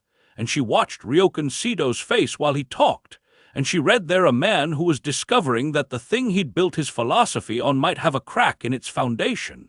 Not a conversion, not a surrender, but the beginning of a question. Sometimes, she thought, that was what winning looked like. Chapter 4. The broker's game. The network map took 4 hours to extract. Not because Sito was being difficult. After his decision on the plateau, he was almost cooperative, in the precise way of a man who had decided to do something and was doing it completely, no half measures. It took 4 hours because the network was genuinely complex. 17 active pipelines across 4 countries. 32 dead drops in various states of use. 11 intermediary contacts, none of whom knew Sito's real identity, each insulated from the others by a series of cutouts that had taken years to construct. Naruto sat across the relay station's single table from Sito and worked through it systematically, asking the right questions, pushing on the ambiguous answers, and producing a condensed version of the network on paper that TSUNADE could see was already being categorized in his head by priority of dismantlement. She stayed by the door, one eye on the station's 2 occupants, who had accepted the situation with the flat professionalism of people who had expected to be captured eventually and had mentally prepared for it, and the other on the window, watching the plateau as the afternoon light changed. The 2 men from the canyon rim had been brought inside once they'd woken up, which had happened faster than she'd anticipated. She'd recalculated her dosage on the second one and administered a correction that put him back under for the appropriate duration without comment. Sito's people watched her do this with expressions that suggested they were revising their operational assessments of the day. By the time the sun was sitting on the western horizon, Naruto had what he needed. He capped the pen, looked at the map, and looked at Sito. "The contact in Kumagakure," he said, "the one you've been routing the medical records through." Sito folded his hands on the table. "What about him? He's going to be at the delegation meeting in 4 days. A pause. "Possibly. Not possibly. His name is on the delegation list under a secondary designation." Naruto slid the map across the table and pointed. "This contact marker, the one you're calling Heron, matches the communication protocol of someone I've been looking at separately. He's been flagged in our internal security review. If you already knew, I suspected. Now I'm confirming." He looked at Sito steadily. "Is he coming to the delegation to transact or to extract?" Sito's jaw moved slightly, something working its way through the careful control he'd maintained all afternoon. "When I last communicated with him, he was interested in the trauma surgery documentation, the material your administration has agreed to share with Kumagakure. As in, he was going to route it through your network before it reached Kumagakure's medical division. As in, he was going to acquire a copy for a third party who was willing to pay significantly more than what the Kumagakure medical program would pay in political goodwill." Sito looked at the table. "I hadn't confirmed the transaction. It was still in negotiation. But he's coming anyway. He's coming anyway." TSUNADE pushed off from the door. "The delegation arrives in 4 days. That's exactly how long it will take us to get back to Konoha and prepare a response." Naruto was already thinking ahead. She could see it, that particular quality of focus that meant he was simultaneously present in the room and 3 moves forward. "Ray needs this tonight." He looked at her. "We need to move." "What about them?" She gestured at Sito and his people. "Sito comes with us." He looked at the former route operative. "You know you're coming with us." "I assumed." Sito stood, straightening his jacket with the precise movements of a man who maintained personal order as a matter of principle. "My people, They come too. Separate processing, proper review. I said due process, and I meant it. Naruto stood and began packing the documents into a field case. That holds regardless of what I find out in the next 4 days. They left the relay station in the last of the afternoon light, moving south with Sito and his people secured and cooperative. And TSUNADE fell back into the rear position and watched the plateau recede behind them as they dropped into the pine forest. And she thought about Heron, and the delegation, and the fact that someone who'd been moving intelligence through a dead network was now walking into Konoha's administration building in 4 days with a smile and a handshake. She thought about the internal leak too. The person who'd tipped Sito's people that the dead drop was compromised. That person was still in the tower, still sitting in meetings, still knowing things. She picked up her pace. They reached Konoha 11 hours later, moving through the night with the kind of efficiency that comes from not having a choice about it. Sito and his people were handed to the containment facility that served as Konoha's intelligence holding, not a prison, technically, though the distinction was subtle. And Ray was woken at 2 in the morning and sat in the briefing room with her coffee and her folder and the network map and didn't say a word until she'd read every page. Then she said several words, none of them printable. Naruto scheduled the crisis briefing for 6 in the morning. 3 hours of sleep, which he apparently considered adequate. TSUNADE considered it inadequate and adjusted her personal schedule to 4 hours by the method of simply going to the room she'd been assigned in the administrative residential block and sleeping immediately, without changing clothes, without deliberation. The way field operatives sleep when the opportunity presents itself. She was at the briefing table at 6 with a cup of the real coffee she'd found at the import tea house by the simple method of going there when it opened at 5:30 and explaining to the owner that she would be a regular customer and required a standing order. The owner, who had indeed been a former ninja, missed from the look of the old calluses on her hands, had taken this information without surprise and filled the order without comment. Kakashi was already at the table. He'd read Ray's overnight summary and had the look of a man who had slept but spent the sleeping hours solving problems, which was a Kakashi trait she'd observed over decades and which remained consistent. "The delegation," he said by way of greeting. "We cancel it," TSUNADE said, sitting down. "We can't cancel it." He picked up his own cup. "The medical exchange is legitimate and politically significant. Canceling it tells Kumigakure that we have a security concern with their personnel, which creates a diplomatic problem regardless of whether we can prove the concern. Then we let it proceed and we intercept Heron. Quietly." Naruto came in behind her, already in meeting mode, and sat at the head of the table with the naturalness of someone who had been sitting at the heads of tables for long enough that it no longer required thought. Sai was a step behind him, sketchbook absent, which TSUNADE had learned meant he was in operational rather than processing mode. "We let the delegation proceed normally. We don't alert Heron. We let him make his move and we catch him in the middle of it. That requires knowing exactly what the move is," Ray said from across the table. "Sito told us he wants the trauma surgery documentation, which means he'll make contact with whoever he's identified as the access point for that material." Naruto looked at TSUNADE. "You're handling the medical side of the delegation." She saw where he was going. "I'm the access point. You are the access point. The documentation goes through you, which means any approach to acquire it goes through you." He held her gaze. "I need you to be approachable." "I am always approachable." Several people at the table made expressions that they rapidly adjusted. TSUNADE swept them with a look that addressed the situation. "I mean professionally accessible," Naruto said with absolute composure. "He'll need to believe that the documents can be acquired through you. That means the delegation sessions have to feel real and the access has to feel possible." "I can do that." She turned her cup in her hands. "But there's still the leak. Someone in this building tipped Sito's people about the dead drop. If Heron has a contact inside, they may already know we found Seed. They may already know about this meeting." The room went carefully quiet. Kakashi looked at Sai. Sai had the still expression he got when he was about to say something that other people would find uncomfortable. "I've narrowed the leak to 4 individuals who had access to the dead drop coordinates before the tip went out. I need 48 more hours to confirm which of the 4 it is." "48 hours is cutting it close," Naruto said. "Yes. Can you work with a shorter window if we give you more resources?" Sai considered this with the literal thoroughness of someone who had never learned to treat the question as rhetorical. 24 hours if I have access to the communication logs from the administrative archive without going through the standard request process. Done, Naruto looked at Ray. Give him direct access. That bypasses 3 separate security protocols which exist to prevent unauthorized access, and I'm authorizing it. Give him access. No heat in it, just the clear statement of someone who had decided and was moving on. Ray gave him access.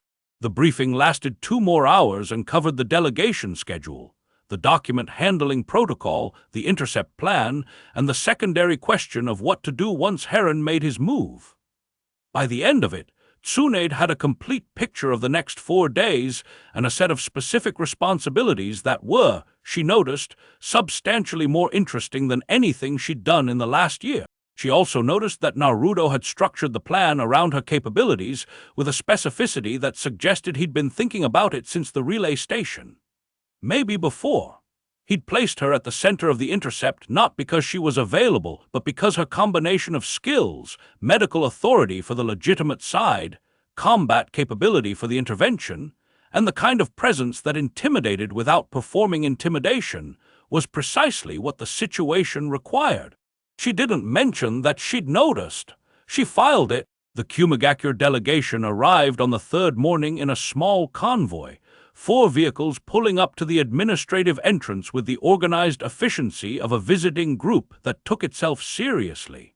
6 delegates, which matched the manifest. TSUNADE stood at the reception line beside Naruto and assessed each of them as they came through. The medical team lead was a tall woman named Mabashi with the dense forearms of a practicing surgeon and the direct handshake of someone who'd spent years working in field conditions. Genuine, knowledgeable. She started talking about nerve regeneration techniques before they'd made it to the conference room, and TSUNADE found herself genuinely engaged in the conversation because the techniques were interesting and Mabashi clearly knew her field. The 4th delegate was Heron. She knew him the moment he walked through the door, not because she'd been given a description. Sito had only known him by contact protocol, but because he walked wrong. Not obviously. Just slightly off in the way that people who are performing normalcy are always slightly off if you know what you're looking for. He was mid-40s, stocky, with a pleasant, unremarkable face and the kind of easy smile that was designed to pass as genuine. He was introduced as a medical records administrator. TSUNADE shook his hand and smiled back and read in his grip exactly what she needed to know. He was former military. The way he oriented to exits, the specific quality of his stillness when he wasn't actively performing sociability, the grip calibration, applied pressure, controlled assessing. He was good. In a room full of civilians, he'd have passed completely. He was not in a room full of civilians. She caught Naruto's eye across the reception room for approximately half a second. His expression didn't change. He was talking to one of the other delegates, genuinely attending to the conversation. But his hand moved, a small, near-invisible gesture that she'd learned in the briefing was their low-risk confirmation signal. He'd seen it too. Good. The first day of the delegation was genuinely productive on the legitimate side, which was both useful and slightly surreal. Mabashi's team had material that TSUNADE hadn't seen. Approaches to lightning chakra application in nerve repair that were theoretically sound and practically underdeveloped. The kind of underdevelopment that came not from lack of intelligence, but from lack of access to the case volume that Konoha's hospitals had generated during the war. She spent 3 hours in the conference room going through documentation with genuine focus, and returned to the administrative wing with notes that she actually intended to follow up on. Heron had spent most of the day in the records room adjacent to the conference, where the delegation had been given access to the non-sensitive portions of the documentation archive. Appropriate for an administrator. Unremarkable. He'd also, according to Sai, who reported in at the end of the day with the flat brevity of someone who communicated in exactly the words required and not one more, attempted to access 2 restricted subdirectories in the archive via a backdoor that exploited a known vulnerability in the indexing system. He knows our system architecture, Sai said. The leak, TSUNADE said. The leak gave him the vulnerability path, yes. Sai looked at his report. I've identified the leak. Naruto looked up from his desk. Who? A junior administrative coordinator named Chinandeki. He's been providing information to Heron's network for approximately 7 months. The communication trail goes through a personal messaging system that he designated as personal correspondence and which wasn't flagged in the standard security sweep because whoever designed the sweep didn't think to check personal accounts, Naruto said. His jaw was set. Because the sweep protocols were designed 8 months ago, before this specific vulnerability was identified. Sai was precise about this. Chinan is young, in debt, and was recruited through a personal contact who he believed was a lone broker. He may not know the full scope of what he's been part of. Take him tonight, Naruto said. Quietly, same protocol as Sido, secure and review, not punitive action before we know the full picture. Sai left. Naruto sat back in his chair and ran one hand through his hair, looking at the ceiling in the specific way he did when he was cataloging the damage estimate. He's 22, he said. Chinan, TSUNADE said, yeah, a pause, 22 and in debt, and he had no idea what he was being used for. Possibly had no idea, she said. Don't be too charitable before you have the full picture. I know. He lowered his gaze from the ceiling. I'm just a brief pause noting it. She understood what he was noting. The chain of consequence that started with a man like Ryokan Sito with a philosophy and a network and ended with a 22-year-old who answered a message he shouldn't have. The way damage radiates outward. She'd seen it in medicine, the upstream cause and the downstream patient, separated by distance and time, and a dozen choices that no single person had full visibility of. Tomorrow, she said. Heron will make his move tomorrow. He found the subdirectory access blocked today and he'll recalibrate. He knows the window is closing. How do you want to play it? She'd been thinking about this since the briefing. I approach him first, before he comes to me. I give him the opening he's been waiting for, hint that the documentation access has some flexibility, that I have discretion over what leaves the medical exchange and what stays internal. See if he takes it. And if he takes it, then we find out who he's selling to, because Sito didn't know the end buyer. We get the full chain. She looked at Naruto steadily. And then I hand him to you. He studied her for a moment. You're sure about the approach? I've done undercover work before. She kept her voice even. Twice during the Second War, once during the Third. I'm not new to this. He nodded slowly, not checking up, just acknowledging. Be careful. I will be catastrophically fine, she said. Something that was almost a smile crossed his face, brief and genuine. The second day of the delegation began with the joint session, and TSUNADE spent the morning in the conference room with genuine focus.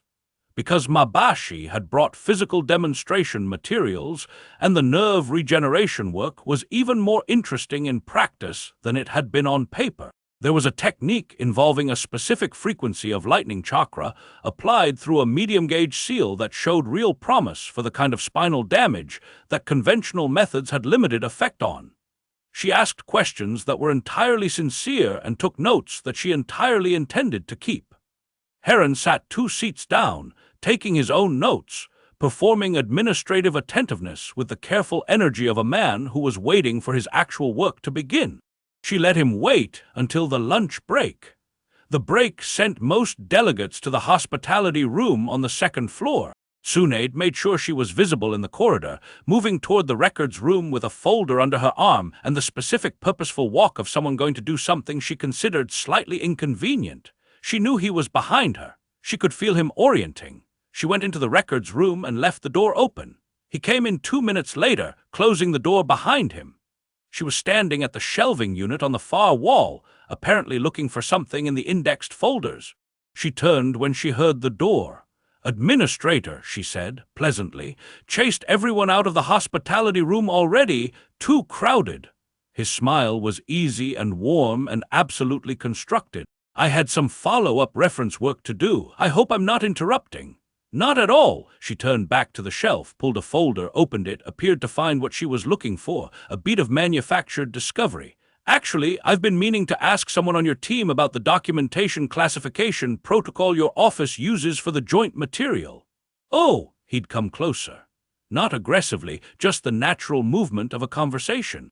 The trauma surgery documentation we're sharing. Some of it is classified at the red border level, which means our standard process requires the material to stay in country unless there's a specific diplomatic override. She turned, folder in hand, tone professionally rueful, which creates a paperwork situation. I see. His eyes were very attentive. Is there a way around the classification for the legitimate exchange material? There's discretion in how the documentation is physically constituted. If the material is assembled as a working reference packet rather than an official classified transfer. She tilted her head slightly. The classification trigger doesn't apply. It's a technical distinction, but it's a real one. She watched him process this. He was quick, absorbed it, ran the implications, arrived at the opportunity she'd just described. She could see the decision happening behind those warm, careful eyes. That would be very helpful, he said, for the delegation. Of course, she smiled. I could put together a working reference packet, my discretion entirely, if that would serve the program better than the formal transfer. It would. A pause, and under the pleasantness, his voice acquired a slightly different quality, the working voice coming through the performance voice. Would it be possible to arrange the packet tonight, before the final session tomorrow, just to ensure we have time to review before the delegation concludes? Tonight. He wanted to move tonight, which meant he was aware of the closing window and was accelerating. She'd read him correctly. I think that's manageable, she said. Say 8 o'clock. I'll be in the medical archive on the 3rd floor. Perfect. The smile widened and was completely empty. Thank you, TSUNADE-sama. This is very efficient. She watched him leave. She gave it 45 seconds. Then she moved to the corner of the room where Sai had placed a monitoring seal behind the shelving unit 3 days ago and tapped it twice. The signal she'd agreed with Naruto that meant he took it. He's moving, we're on. She straightened her jacket and went back to the lunch break. The medical archive on the 3rd floor of the administrative wing had, over the course of that afternoon, been quietly and thoroughly prepared, monitoring seals at every exit. Naruto somewhere in the building, exactly where she didn't know because she'd specifically told him to stay out of the archive itself. She wanted Heron to feel that this was a private transaction, not a trap he was walking into. She arrived at 10 to 8 and stood at the documentation shelving, pulling the trauma surgery files with the efficiency of someone who had been doing medical administration for decades, which she had. The files were real. She'd gone back and forth with herself about whether to use decoys and had decided against it, because a man with Heron's background would recognize fabricated documentation and the entire arrangement would collapse. The real files, however, were not going anywhere. He arrived at 8 exactly. She heard the door, heard his footsteps on the archive floor, heard him assess the room in the brief silence before he spoke. Just you, he said. Just me. She turned with the folder. I had the packet assembled faster than I expected. Good documentation practice. She extended it toward him. He crossed the room and took it, opened the first page. His eyes moved down it with the quick scan of someone checking authenticity, and she watched him find it genuine and watched the transaction mode activate fully. His hand went to his jacket. The payment protocol, he began. Before that, she said, I have a question. He looked up. Something shifted in his expression, the first real wariness, the first crack in the pleasantness. Who's the end buyer? She said. Silence. I'm not asking out of scruple, she continued, her tone conversational and completely steady. I'm asking because I've been doing this for 30 years and I have a professional interest in where my work ends up. The documentation represents techniques I develop. I'd like to know who's going to be using them. He looked at her for a long moment, recalibrating. She watched him decide that this was a negotiating posture from someone who wanted a larger cut, which was exactly the posture she'd been projecting.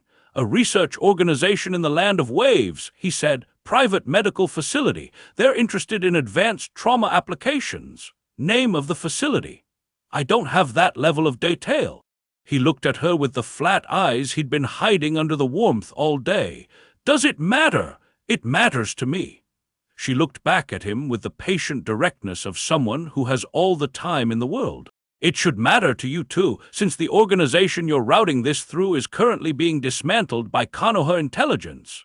He moved fast. She had to give him credit. His read of the situation was instantaneous, and his response was professional. He dropped the folder, stepped back, and had a weapon drawn before most people would have completed the turn. She hit him with a chakra-enhanced palm strike before the weapon cleared the holster. Not full force, about 15%, which was enough to take him off his feet and into the shelving unit at the room's far wall, which shed several folders and one heavy reference volume onto the floor around him with a clatter that she suspected was audible on the floor below. He was conscious but non-functional, which was the desired outcome. She needed him talking, not unconscious. He looked up at her from the floor with the expression of a man who has revised his assessment of the situation drastically. "The Land of Waves facility," she said pleasantly, standing over him. "Start from the beginning." Naruto came through the archive door 30 seconds later, which she knew because she'd heard him in the corridor before he opened it. He took in the scene, Heron on the floor, folder scattered, TSUNADE standing with her arms at her sides, and the unhurried quality of someone who had handled the situation before he arrived. He looked at the shelving unit, which had a new dent in it the approximate size and shape of a person. 15%, she said before he asked. He looked at her. "You have that calibrated. To 2 decimal points, yes." She reached down and picked up the dropped folder and set it back on the shelf. "He was about to tell me about the end buyer, the Land of Waves, a private facility."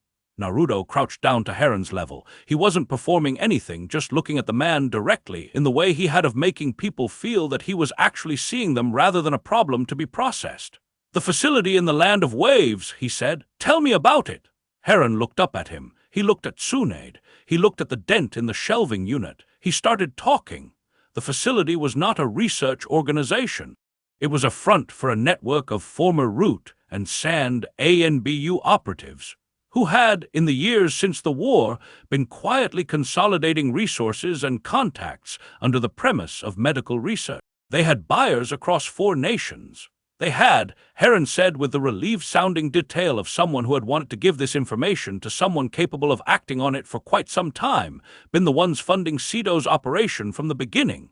Not Sito testing his theory alone. Sito testing the theory on behalf of an organization that had already reached its own conclusions about the piece and was investing in its failure. The room was very quiet when he finished. TSUNADE looked at Naruto. He was still crouched, still looking at Heron, but she could see the adjustment happening behind those eyes, the architecture of what he thought he was dealing with being expanded by a floor. He looked at her. "This is bigger than we thought," she said. "Yeah." His voice was even. He wasn't alarmed. She would have found alarm concerning. He was thinking clearly and fast and without drama. "But now we know what it is." "Now we know what it is," she agreed. He pulled out a communication seal and activated it. "Ray, 3rd floor archive, full response team and a medical containment unit." He looked at Heron on the floor. "We're going to need a longer night." He pocketed the seal. His eyes came back to her. "Good work," he said simply. She looked at the dent in the shelving unit and the scattered folders and the man sitting on the floor who had walked into this room thinking he was conducting a transaction and had instead found himself in the gravitational field of 2 of the most dangerous people on the continent. "Of course it was," she said. Chapter 5. What remains? The debrief ran until 3 in the morning. By the end of it, the table was covered in documents. The coffee had been replaced twice, and Ray had developed the specific 1,000-yard look she got when the scope of a problem exceeded her initial estimate by a significant margin. The Land of Waves facility had a name now, the Katsuro Institute, formally registered as a private medical research organization, which had been operating openly and legally for 4 years while quietly functioning as the organizational spine of what appeared to be the most sophisticated post-war destabilization effort anyone had documented. Former Root, former Sand ANBU. A few faces from Mist's old Hunter Nin division that Kakashi recognized and went visibly still over. People who had been professional instruments of shadow governance for their entire careers, who had been through the war and watched the peace get built and concluded, each of them, separately, arriving at the same place that what had been built would not hold. They weren't wrong that it was fragile, TSUNADE thought, looking at the organizational chart Ray had constructed on the conference room wall. They were wrong about what fragility required. A fragile thing doesn't need to be broken to prove the point. A fragile thing needs tending. These people had decided the correct response to fragility was to break it and rebuild, and hadn't asked the obvious question, which was rebuild into what, and by whom, and at what cost to the people standing in the way. Ideology dressed as pragmatism. She'd seen it before. It was always the most dangerous kind because the people holding it were never stupid. Naruto had been quiet for the last hour of the debrief, which she'd learned to read as intensive processing rather than fatigue. He sat with his forearms on the table and his eyes on the organizational chart, working through it the way he worked through everything, not in a straight line but in the spiral pattern of someone mapping connections, letting the picture build until it was complete enough to act on. At 2:45 he said, "The Institute, who's running it?" Ray pointed to a name at the top of the chart with a question mark beside it. "We don't have a confirmed identity yet. Heron knows the organization exists, but he was kept 3 layers from the top. Sido was 2 layers from the top, and he didn't know either." She looked at the chart. "Whoever is running this was trained to stay invisible. The structure is designed so that no single person has the full picture. Except the person at the top. Except them, yes." Naruto looked at the question mark for a long moment. Then he straightened, rolled his neck once and stood. "We're done tonight. Everyone get some sleep. Full team back here at 9. He looked at Ray. "Start the trace on the Institute's financial records first thing. Money leaves better tracks than people." "Already planned," she said. He looked at TSUNADE. "Walk with me." They left the conference room and moved through the quiet tower, down the stairs, out through the main entrance into the night. The village was asleep. The streets empty except for the occasional patrol moving on their rounds, the Hawkage monument dark against the sky with its line of faces invisible in the darkness. Naruto walked without destination, just moving, which she'd come to recognize as what he did when he needed to think without walls around him. She matched his pace and kept the perimeter scan running automatically and let the silence be what it was. They ended up at the memorial stone. She hadn't been here in a while. The black stone stood in its clearing, names cut deep into the surface. The surrounding trees holding the space with the specific quiet of somewhere people brought their grief and left it. The night was cold and clear, and the stars above the treeline were very sharp. Naruto stood in front of the stone with his hands in his pockets and looked at it. She stood beside him and did the same. "Neji's name is here," he said. "I come sometimes, not as often as I should." "There's no should about it," she said. "I know, I just mean," he stopped, tried again. "I come when I need to remember why the thing matters, not the theory of it, the actual reason." He looked at the stone. "It's easy to get absorbed in the operational picture. The chart on the wall, the network, the response plan. I can spend 12 hours thinking about the Katsuro Institute as a problem and forget that the reason it's a problem is because there are people at the bottom of it, the Chinans, the Herons, who got caught in something they didn't fully understand. And at the very bottom of that, there are people who are going to get hurt if we don't close it properly." She listened. "And then there are the people at the top who do understand it fully and chose it anyway." He looked at a specific point on the stone that she couldn't read from her angle. "I don't have an easy way of holding both of those things at once. I'm still working on it." She looked at the memorial stone. The names went down in rows, organized by conflict, the older ones at the top worn smoother by weather and time. She found, without looking for it, the cluster from the Third War.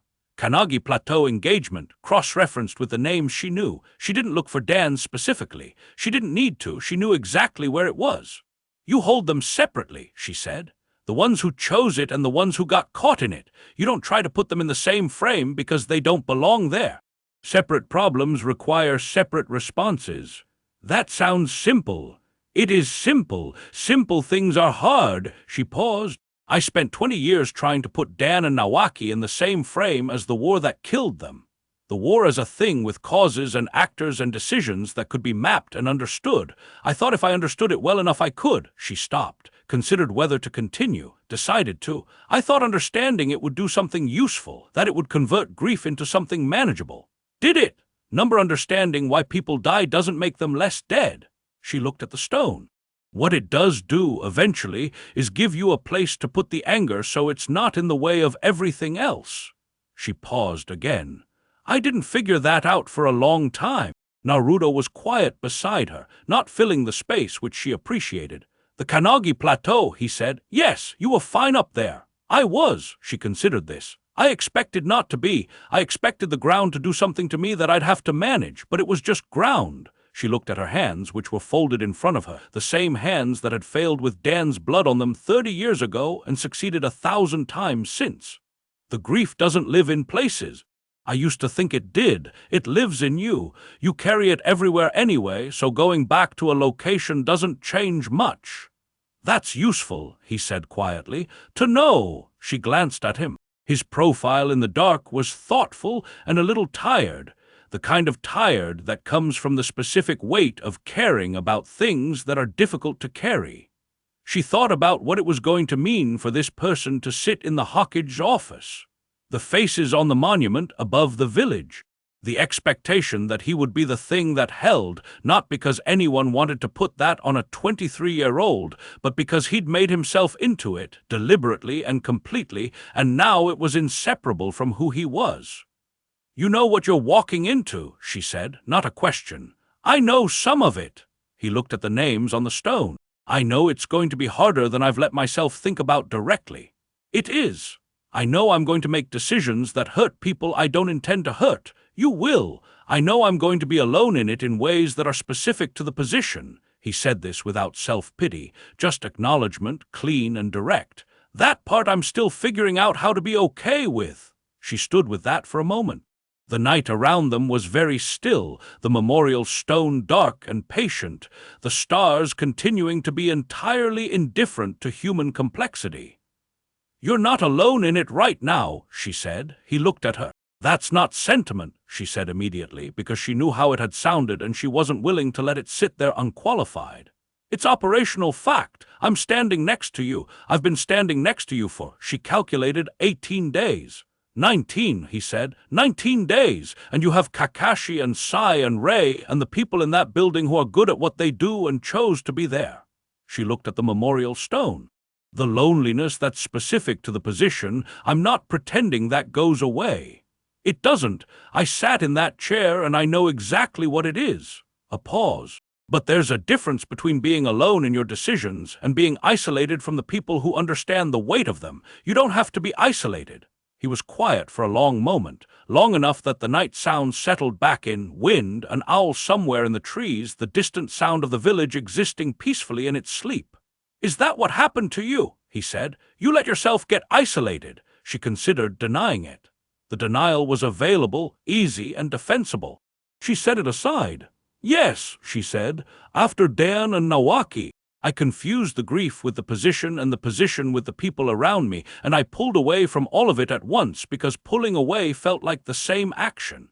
She paused. "It wasn't. The grief was mine to carry. The people didn't have to go. But they did. I sent them." She said it evenly. "That's the honest version. I could have stayed. I chose not to. And now," she thought about 19 days, the coffee at 5:30 in the morning, the map on the flat rock at the way station, the plateau, the card game that had upended her comfortable, purposeful, isolated routine and dropped her into proximity with someone who didn't let you perform presence without actually being present. "Now I'm here," she said. It wasn't an answer to the question he'd asked, which had been about the future. She knew that. She wasn't quite ready to answer that question yet, and he was perceptive enough to understand this, because he didn't push it. He just nodded once, a small acknowledgement of the partial answer and the space around it. They stood at the memorial stone for another few minutes, not speaking, and it was comfortable in the way that silences are comfortable when both people in them are actually present. Then Naruto said, "You should sleep." "So should you." "I will." He stepped back from the stone. "TSUNADE. What you said tonight about understanding not being the same as managing." He looked at her with those direct eyes that had the habit of landing cleanly on things. That was useful to hear. Not just for the operational context. She looked at him for a moment. The earnestness of it was not performance. It never was with him, which was one of the things that had made him impossible to keep at arm's length from the beginning. He meant what he said with a consistency that left you with nowhere comfortable to retreat to. "You're going to be insufferable as Hawkage," she said. "Probably," he agreed. He almost smiled. "Good night, TSUNADE-sama. Good night." She watched him go, back toward the tower, his pace easy and unhurried, the same long-stride walk she'd been matching for 19 days, and she turned back to the memorial stone for one more moment. She found Dan's name without looking for it. She held it for exactly as long as she needed to. Then she turned away and walked back through the village in the cold, clear dark, and the grief walked with her the way it always did, and it was lighter than it had been in a very long time. She didn't examine why. The next 3 days were the most operationally dense she'd experienced since the war. The financial trace on the Katsuro Institute produced results faster than anyone had expected. Ray's team found the first funding thread on the morning of the second day, and it unraveled with the speed of a well-pulled thread, each connection leading to the next with the logic of a system that had been designed to be robust, but not to survive determined forensic attention. By the afternoon, they had a map of the Institute's funding sources that spanned 4 countries and involved 11 separate financial instruments, 3 of which were registered to names that appeared in Danzo's coded root archive. The name at the top of the Institute, the question mark on the wall, resolved on the 3rd evening. Sai brought it in person, which was unusual enough that TSUNADE looked up from the medical documentation she'd been reviewing the moment he came through the door. He had the sketchbook under his arm, which meant he was back in processing mode, and his face had the particular quality it got when he'd found something that he'd already fully analyzed and was now delivering the conclusion. He set a photograph on the desk. TSUNADE looked at it. A woman, 60s, silver-haired, the kind of strong-boned face that photographs well and gives little away. She was standing in what appeared to be a research facility, clean, well-equipped, the kind of space that genuine medical work happened in alongside whatever else was happening. "Her name is Shiro Emiko," Sai said, former Root, Danzo's senior medical intelligence coordinator for the last 15 years of his operation. She was reported dead during the war, a field casualty in the northern engagement. He looked at the photograph. "She staged it." Naruto had straightened in his chair. "She's been running the Institute since the beginning. She built it before the war ended. She saw which way it was going and began constructing the exit 6 months before the final engagement." Sai's tone was completely level. "The Katsuro Institute is her design from the ground up. Sito was her ideological ally. She provided the resources, he provided the methodology." "She's a doctor," TSUNADE said, "formerly. She retrained into intelligence work after a field injury ended her surgical career." Sai looked at TSUNADE. "She's familiar with your work. She used several of your published techniques as the basis for the Institute's legitimate research program." The room was quiet. TSUNADE looked at the photograph for a long moment. A woman who had taken her techniques, things she'd built through years of work and war and loss, and wrapped them around an organization designed to destabilize the peace. There was something particular about that, a specific quality of violation that sat differently than the general damage the Institute had been doing. "Where is she?" Naruto asked. "The Institute's facility in the Land of Waves," Sai said. "She hasn't left it in 8 months. Either she's preparing to run or she's preparing something else." "If she's been building this for years, she doesn't run," TSUNADE said. "She has a contingency." "What kind of contingency?" Naruto looked at her. "The kind a person builds when they've decided they're right and they're prepared to make the final argument." She looked at the photograph. "She's not a mercenary. She's a true believer." "True believers don't run when they get close. They escalate." Naruto absorbed this. "Then we move on the Institute before she decides it's time to escalate." "How soon?" 2 days. He looked at Sai. "We need a team and a plan." "I've started both," Sai said. "Of course you have." A brief pause. "What do you need from me?" "Authorization for a cross-border operation into the Land of Waves." Sai was precise about this. "The Institute is on their territory. We need either their cooperation or Kakashi's sign-off on an intelligence precedent operation." "I'll get both," Naruto said. He stood up. "TSUNADE.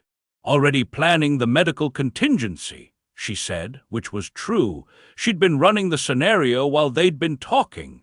The threat profile of a former surgical intelligence operative with resources and a philosophy and 8 months to prepare a final move. The plan is briefed tomorrow morning. He moved toward the door. Get some sleep before then. You keep saying that as if I don't know how sleep works. I keep saying it because you have the same look Sakura gets when she's about to pull a 24-hour research session and pretend she doesn't need to stop. She opened her mouth, closed it. The comparison to Sakura was delivered completely without condescension. It was a simple observation, and the accuracy of it was mildly humiliating. I'll sleep, she said. Good. He went to the door, stopped. TSUNADE, what now? He looked at her with that direct quality, and for a moment she saw both the boy and the man again. The layered transparency of someone whose past was visible because he'd never tried to hide it. The things you said last night, about isolation, about the difference between carrying grief and letting it separate you from people. A brief pause. Thank you for saying those things. She looked at him for a moment. It was a conversation, she said, not a gift. I know, I'm still thanking you for it. She turned back to the documentation on her desk. Go to bed, Naruto. She heard him almost laugh. A quiet sound, genuine, the kind that isn't quite a laugh but is exactly what a laugh comes from. And then she heard the door close behind him, and the room was quiet, and the photograph of Shiro and Miko looked up at her from the desk. She studied the face for another long moment. The strong bones, the silver hair, the eyes that gave nothing away.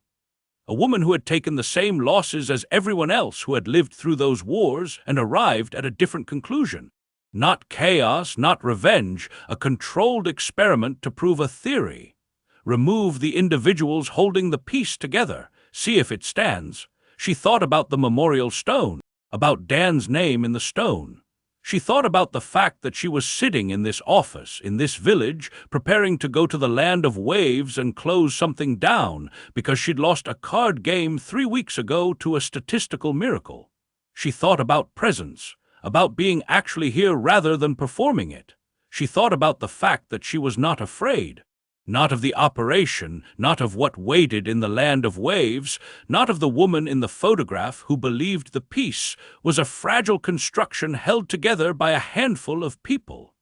The woman wasn't entirely wrong about the fragility. She was wrong about what to do with it, and she was wrong about which people were doing the holding. TSUNADE set the photograph face down on the desk, gathered her documentation, and went to sleep. The briefing the next morning was exact and fast and left no questions unaddressed. Sai had produced an operational plan with the thoroughness of someone who treated tactical architecture as an art form, which in some ways he did. The Land of Waves facility. A 3-story converted harbor building on the island's eastern coast, privately owned, registered as a medical research center. Staffed by 12 people whose personnel files painted a picture of legitimate researchers and concealed a different picture underneath. The team, Naruto, TSUNADE, Sai, and 2 ANBU who Naruto had cleared personally, small enough to move fast, capable enough to handle whatever the contingency was. She'll have a failsafe, TSUNADE said during the briefing. When she determines the operation is over, she'll have a prepared response.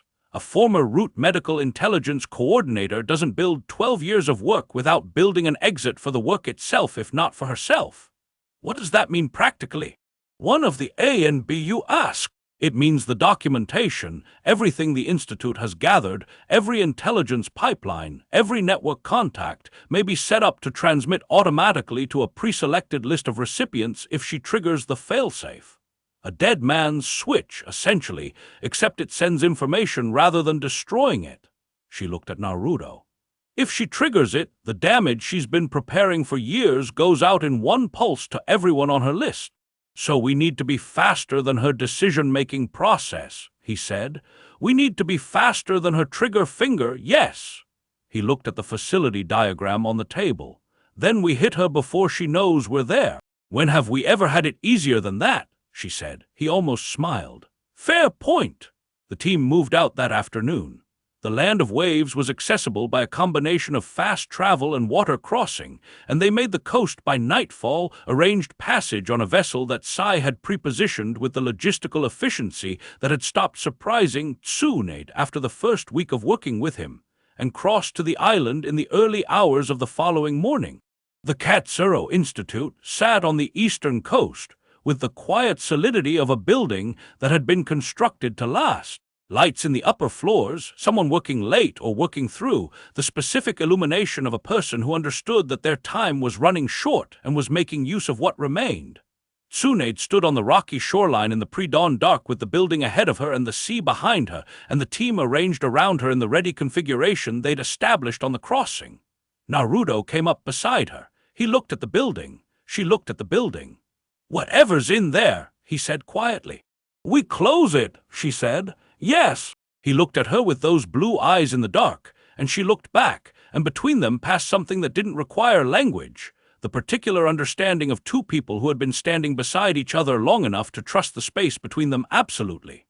"Ready," he said. She felt it clearly.